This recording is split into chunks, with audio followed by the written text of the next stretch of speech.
Hello everyone, welcome to Raja academy. Friends, आज की video में हम बात करेंगे इलेक्ट्रिसिटी के टॉपमोस्ट क्वेश्चंस के बारे में। ये सभी सेलेक्टेड क्वेश्चंस हैं और सभी ऐसे क्वेश्चंस हैं जो बार बार एग्जाम में देखने को मिलते हैं। यदि आप इन क्वेश्चन को कर लेते हैं तो निश्चित तौर पर आपको एग्ज़ाम हॉल के अंदर इनका फ़ायदा मिलने ही वाला है। तो चलिए फिर शुरू करते हैं। देखिए, फर्स्ट क्वेश्चन है, the other name of potential difference is, यानी पोटेंशियल डिफरेंस का अदर नेम क्या होता है, ये आपसे पूछा गया है। तो ये होता है वोल्टेज। वोल्टेज को पोटेंशियल डिफरेंस भी कहा जाता है। Next question, which statement is या आर करेक्ट, यानी आपको ये बताना है कि कौन से स्टेटमेंट इसमें से सही हैं। फर्स्ट स्टेटमेंट देखिए क्या लिखा गया है, an ammeter is connected in series in a circuit and a voltmeter is connected in a parallel. ये बिल्कुल सही है। एमीटर को हम सीरीज में कनेक्ट करते हैं जबकि वोल्ट मीटर को पैरेलल में कनेक्ट किया जाता है। तो पहला ऑप्शन तो आपका सही स्टेटमेंट है। नेक्स्ट देखिए क्या है, an ammeter has a high resistance, ये भी आपका सही है। मतलब एक एमीटर का जो होता है वो हाई रेजि नहीं, ये ऑप्शन नंबर सेकंड आपका सही है।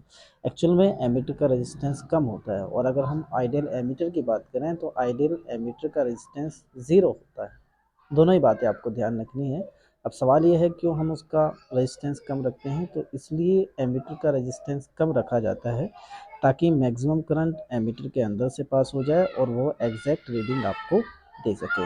यानी सेकंड जो ऑप्शन है वो आपका गलत है, ये स्टेटमेंट बिल्कुल आपका रॉन्ग है। थर्ड देखिए क्या है, a voltmeter has a low resistance, ये भी आपका गलत है। यानी वोल्ट मीटर का रेजिस्टेंस लो नहीं होता है बल्कि वोल्ट मीटर का रेजिस्टेंस हाई रखा जाता है। यानी कुल मिला के इसमें स्टेटमेंट वन आपका सही है, यानी ऑप्शन नंबर डी आपका सही है। नेक्स्ट क्वेश्चन देखिए, which unit could be use to measure current, यानी किस यूनिट का इस्तेमाल हम करंट को मेजर करने के लिए करते हैं, तो ये करते हैं एम्पियर का। एम्पियर इलेक्ट्रिक करंट की यूनिट होती है जिसका इस्तेमाल हम इलेक्ट्रिक करंट को मेजर करने के लिए करते हैं। नेक्स्ट क्वेश्चन,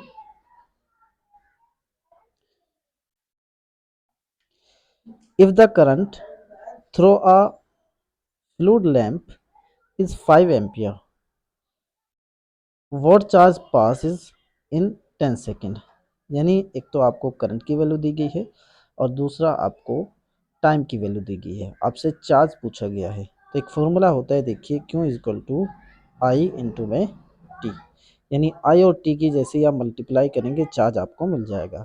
तो आई कितना है 5 और टी आपका कितना है 10, यानी 10 5 या 50, यानी ऑप्शन नंबर डी आपका सही है। ठीक है, नेक्स्ट क्वेश्चन,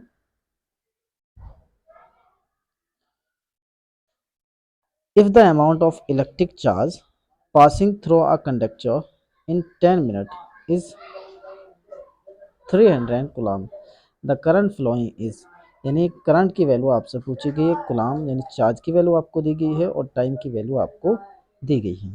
तो करंट आपको निकालना है, तो करंट का formula I equal to Q upon में टी, और अगर हम क्यू की वैल्यू देखें तो क्यू की वैल्यू आपको क्या दी गई है 300 और टी की वैल्यू आपको 10 मिनट। 10 मिनट का मतलब क्या है 10 इंटू में 60, यानी सेकंड में आपको इसको कन्वर्ट करना है। तो दो जीरो से आपकी दो जीरो कट जाएंगी और 3 1 जा 3, 3 2 जा 6, यानी 1/2 और 1/2 का मतलब 0.5 एम्पियर, यानी ऑप्शन नंबर सी आपका सही है। नेक्स्ट क्वेश्चन,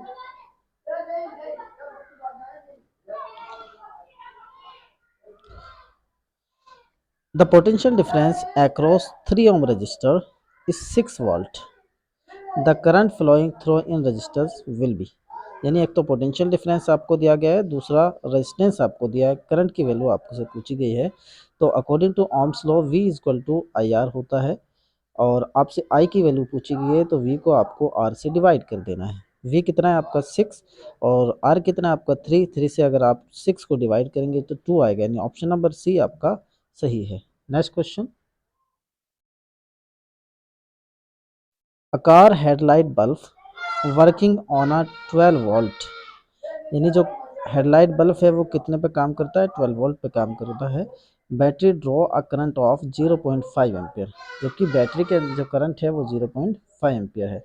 रेजिस्टेंस आपसे पूछा गया है, जिसमें भी आपको ओम्स लॉ का इस्तेमाल करना है। V equal to I R होता है। आपसे रेजिस्टेंस पूछा गया है तो आपको क्या करना है, V को I से डिवाइड कर देना है।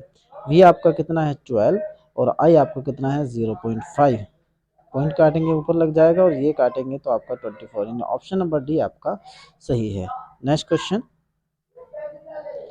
An electrical appliance has a resistance of 25 ओम, यानी R की वैल्यू आपको क्या दी गई है 25 और V की वैल्यू आपको क्या दी गई है 230। आपसे I की वैल्यू को पूछा गया है तो फिर वही फॉर्मूला I इक्वल टू हमारे पास V अपॉन में R, यानी आपको क्या करना है V को R से डिवाइड कर देना है और V आपका कितना है 230। V आपका कितना है 230 और इसको आप डिवाइड किससे करेंगे 25 से। देखिए करिए 25 9 जा, ठीक, और 9 पॉइंट और 25 टू जा, यानी 9.2। आपका ऑप्शन नंबर सी आपका सही है। Next question, when a 4 ohm resistor is connected across the terminal of a 12 volt battery, यानी V की वैल्यू आपसे 12 वोल्ट दी गई है। The number of coulomb passing through the पर सेकंड, यानी नंबर ऑफ कूलाम पर सेकंड का मतलब क्या, I की वैल्यू आपसे पूछी गई है। तो I इक्वल टू फॉर्मूला क्या होता है V अपॉन में R, यानी V को आपको R से डिवाइड करना है तो V है आपका 12 और R है आपका 4, 4 3 जा 12, यानी ऑप्शन नंबर बी आपका सही है। Next question,